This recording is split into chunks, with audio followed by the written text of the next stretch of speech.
There are more than 1,400 people buried in this mass grave in Los Angeles. Many of their families were too poor to pay for burial plots.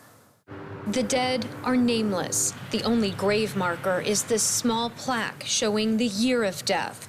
In Los Angeles, families have 30 days to claim the dead. If not, the county cremates the remains. 3 years later, if no one comes to pick up the ashes, they are buried in one mass grave. And that's a sad circumstance. Rabbi Aviva Ehrlich is one of the religious officiants participating in the interfaith service held here each December. She assumes some of the dead were Jewish, but she does not know who they were. It's not ideal, but it is an opportunity for me and for the Jewish community to acknowledge them as part of the ceremony. The names are not included in the ceremony. Some were homeless, others didn't have families, or their families didn't have the resources to provide a proper burial.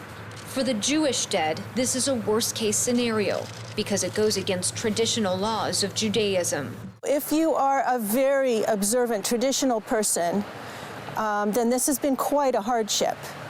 Then you believe that their soul has been lingering all this time waiting for release and has been put through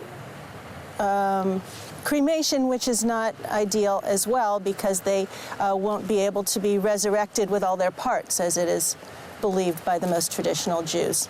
Ehrlich is saying two prayers, the El Maleh and the Kaddish. But because there are so few people that attended the interfaith service and no family showed up, she has a request.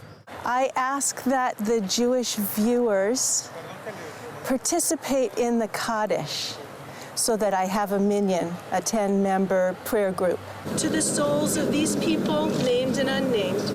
The interfaith service also included Hindu, Buddhist, Muslim, Baha'i, and Catholic prayers.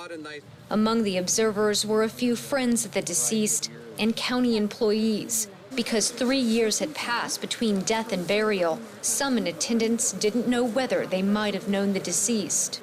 I used to work in a behavioral health unit, and many of our patients were homeless or chronically homeless.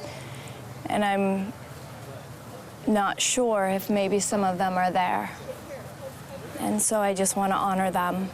In the past, some families placed small monuments on the mass graves, honoring their loved ones. Others leave photographs or toys in remembrance of the children buried here.